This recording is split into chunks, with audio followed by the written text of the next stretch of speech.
Good morning everyone, this is me Vivek and जो हमने कल टॉपिक स्टार्ट किया था कार्बन न्यूट्रलिटी का, उसका ये सेकंड पार्ट है। तो कल हमने जैसे कि कुछ हिस्टोरिकल बैकग्राउंड डिस्कस किया था और उसके बारे में आपको थोड़ा-सा ब्रीफ बता दूँ मैं। 1972 में स्टॉकहोम कॉन्फ्रेंस होती है, 1987 में ब्रंटलैंड कमीशन होती है और 1992 में अर्थ समिट होता है, आपके पास रियो दे जनेरियो में। यूएनएफसीसीसी भी 1992 में ही फॉर्म होता है और उसके बाद सीओपी जो उसकी एनुअल मीटिंग्स रहती है डेवलप्ड और डेवलपिंग कंट्रीज़ की, उसको सीओपी कहते हैं, जो रेगुलर मीटिंग्स होती है ईयर बेसिस पे, कॉन्फ्रेंस ऑफ पार्टीज़। तो आज का हमारा क्या क्या काम है? आज का हमारा काम है कि हमने वो सीओपीज़ के बारे में पढ़ना है, जो इम्पोर्टेंट सीओपीज़ रहे हैं आज तक के। तो उनमें से हम कुछ ही सीओपीज़ को करेंगे और जो सिर्फ़ इम्पोर्टेंट उसमें से आउटकम्स रही हैं, उसको हम आज डिस्कस करेंगे। और तो हम स्टार्ट करते हैं। जो हमारे पास पहला सीओपी है, वो है सीओपी 3, क्योटो प्रोटोकॉल। ये 1997 में आया था और 2005 में इम्प्लीमेंट हुआ है। तो 2 डेट्स हैं इसकी, एक 1995 और एक 2005, 1997 और 2005। 2005 में ये इम्प्लीमेंट होता है। इसका एक इम्पोर्टेंट प्रिंसिपल है, वो है सीबीडीआर। सीबीडीआर का मतलब क्या होता है? Common but differentiated responsibilities. इसमें क्या करते हैं? As per Kyoto protocol, specified emission reduction target for developed countries to be achieved by 2012। ये क्या कहता है कि जो आपका स्पेसिफाइड एमिशन रिडक्शन जो टारगेट रखा गया है, वो डेवलप्ड कंट्रीज़ के लिए 2012 तक रखा गया है। तो इसमें क्या होता है कि जो हमारी डेवलप्ड कंट्रीज़ हैं, उनको ज़्यादा रिस्पॉन्सिबिलिटीज़ दी जाती है, ठीक है? लेकिन ये एक फेलियर होता है इसका, ये फेल कर जाता है। क्यों फेल कर जाता है? क्योंकि इसके लिए डेवलप्ड कंट्रीज़ एग्री नहीं करती है। It was not appreciated by the developed countries. जैसे अब एग्ज़ाम्पल देता हूँ आपको, एक USA, European union, they should have like more responsibilities as compared to Sri Lanka, है ना? Sri Lanka, India, these are at the developing stage. China, Sri Lanka, India, ये डेवलपिंग स्टेट पे है, ये अभी डेवलप नहीं हुई है। और जो आपका यूएसए, यूरोपियन यूनियन है, तो उनकी रिस्पॉन्सिबिलिटीज़ ज़्यादा होनी चाहिए थी। ये हमारे क्योटो प्रोटोकॉल में कहा गया, सीबीडीआर, कॉमन बट डिफरेंशिएटेड रिस्पॉन्सिबिलिटीज़। तो ये फेल कर जाता है, ठीक है? तो अब जैसे कि अब एग्ज़ाम्पल एक और है कि आपका जैसे नॉर्वे है। नॉर्वे ने कह दिया है कि वो 2025 तक टोटल इलेक्ट्रिकल व्हीकल्स पे आ जाएगा, ठीक है? तो अब उसको अगर हम कंपेयर करें इंडिया से, तो इंडिया से नहीं हो पाएगा उसका कंपैरिज़न, क्योंकि नॉर्वे की टोटल पॉपुलेशन है 50 लैक्स और इंडिया की सिर्फ़ यूपीएससी एस्पिरेंट्स हैं जो आपके 50 लैक्स है।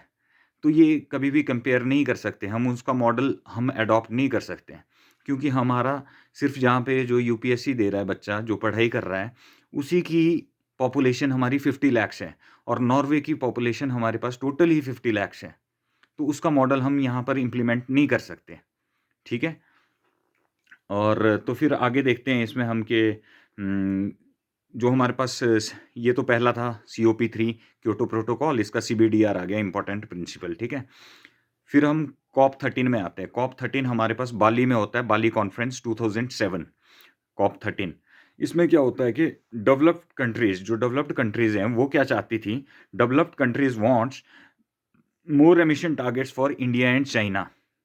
जो आपकी developing part of the world है, उसके लिए मोर एमिशन टारगेट्स चाहती थी। डेवलप्ड कंट्रीज़ क्या चाहती थी कि इनके पास ज़्यादा एमिशन टारगेट्स होने चाहिए, इंडिया और चाइना के लिए, जो डेवलपिंग स्टेट पे है ना?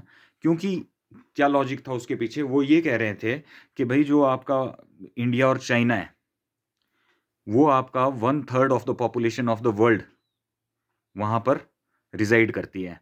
1/3 of the population of the world वहाँ पे रहती है इंडिया और चाइना में। तो जो developing part of the world है, उनको ज़्यादा रिस्पॉन्सिबिलिटीज़ देनी चाहिए। But this was again a big failure. ये जो हमारे पास बाली कॉन्फ्रेंस रही, ये भी फेल रही। क्यों रही फेल? क्योंकि इसमें developed countries did not agree to this. Developed countries ने मना कर दिया कि भई कि हम इसमें एग्री नहीं करेंगे। तो ये भी एक फेलियर रहा। तो हमारे पास जो कॉप 15 इसके बाद आता है, कॉप 15 कोपेनहेगन, ये डेनमार्क में है, 2009, है ना? कॉप 15 ये एक मासिव सक्सेस रहा। COP15 2009 डेनमार्क में है। और इसने क्या किया है कि ये क्यों सक्सेस रहा, क्योंकि एक इसमें GCF ग्लोबल क्लाइमेट फंड, या फिर उसको कहते हैं आप ग्रीन क्लाइमेट फंड, ये किसने दिया? ये दिया आपकी डेवलप्ड कंट्रीज ने। $100 billion green fund, $100 billion green fund था ये, is going to be mobilised by developed countries and that too every year, and this is also called climate finance. ठीक है, इसको आप क्लाइमेट फाइनेंस भी कहेंगे। और ये डेवलप्ड कंट्रीज ने दिया है 100 बिलियन ग्रीन फंड, है ना, जिसको GCF कहा गया, global climate fund, green climate fund. ये आपकी डेवलप्ड कंट्रीज ने दिया $100 बिलियन का, तो इसलिए ये मासिव सक्सेस माना गया है इसको। ठीक है, अब इसमें आगे आपको बताता हूँ। तो हमारे पास फोर्थ इंपॉर्टेंट जो COP आता है वो आता है COP21, Paris climate deal. Paris climate deal 2015, है ना, ये 2015, ये आपने काफ़ी सुनी होगी Paris climate deal. Most successful UNFCCC meeting रहती है ये, because both developed and developed countries decided to go ahead with NDC, nationally determined contribution। Nationally determined contribution, इस पर अग्री कर जाते हैं डेवलप्ड और डेवलपिंग कंट्रीज दोनों। ठीक है, तो ये मोस्ट सक्सेसफुल UNFCCC मीटिंग रही है। अब आपको बताते हैं कि NDC होता क्या है। ठीक है, India and France decided to get an agreement ISA in 2015 at the backdrop of Paris Climate Deal meeting। NDC भी बताएंगे। और ये इसमें इंडिया और फ्रांस 2015 में एक अग्रीमेंट साइन करते हैं ISA, ये आपने सुना होगा, इंटरनेशनल सोलर अलायंस, है ना, इन 2015 at the backdrop of Paris climate deal meeting. ठीक है, ये काफ़ी सक्सेसफुल रहा है। इसमें ISA में ऐसा था कि इंटरनेशनल सोलर अलायंस, एक अलायंस ऐसी बनाएगी जहाँ पर आपका जो एरिया लाया करता है ट्रॉपिक ऑफ कैंसर और ट्रॉपिक ऑफ कैप्रिकॉर्न के बीच में, जिसमें ये अफ्रीकन कंट्रीज भी आती है। इंडिया और फ्रांस ने एक डील साइन की कि ये एक अलायंस बना दी इन्होंने। ठीक है, इसका आपको मैं बाद में थोड़ी और डिटेल्स बताऊंगा अभी आने वाले लेक्चर्स में। तो ये वीडियो भी काफ़ी लंबी हो रही है, और ये NDC के बारे में हम थोड़ा सा रैप अप कर लेते हैं, फिर अगली वीडियो में हम कंटिन्यू करेंगे। NDC, every country shall be committed to carbon emission target, and every country as per their potential will submit their document in UNFCCC that how much emission they are going to reduce by 2030।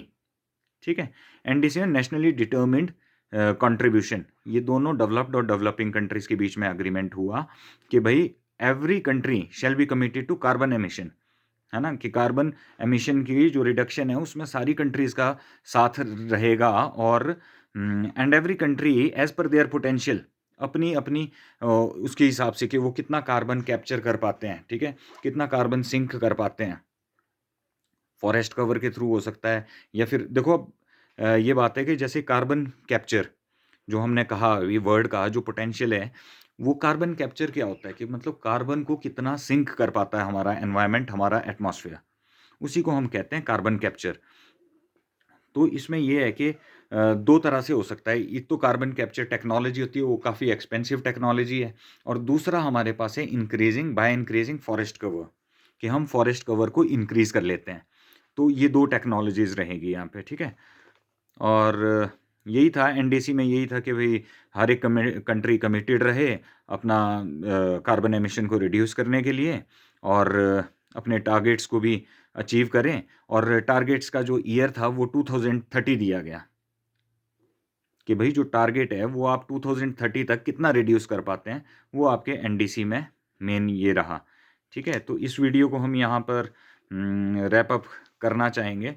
थोड़ा सा और बता देता हूँ आपको, जो Kyoto protocol है वो डेवलप्ड कंट्रीज़ के लिए है, और पेरिस क्लाइमेट डील जो थी वो दोनों डेवलप्ड एंड डेवलपिंग कंट्रीज़ के लिए था। ठीक है, इसके बारे में हमने जो देख लिया है, उसके जो अब आपको मैं कह रहा था कि माइंड मैप्स के थ्रू करवाऊँगा। तो अब जैसे ये टॉपिक ख़त्म होता है, इस टॉपिक का भी शायद 2 वीडियोज़ और रह जाएगी। तो इस टॉपिक को जब हम रैप अप कर लेंगे, उसके बाद आपको पूरा माइंड मैप्स एक जगह पर ही बता दूंगा। उस दिन हम एक वीडियो इसी के लिए निकालेंगे कि हमने क्या 3-4 वीडियोज़ में सीखा। ठीक है, काफ़ी लंबी हो रही है वीडियो, तो इसको हम यहीं पर एंड करेंगे, और अगली वीडियो में आपके साथ मिलेंगे, और उसमें हम इंडियाज़ NDC को करेंगे कि भई आपका COP 26, 27, 28 में क्या-क्या हमारी स्ट्रैटेजी रहनी चाहिए। 28th जो इस बार दिसंबर में होना है 2023 में, वो आपका यूएई में होना है, दुबई में। तो इस वीडियो को हम यहीं पर एंड करते हैं and thanks for watching this video. Bye bye. I will see you tomorrow. Bye bye.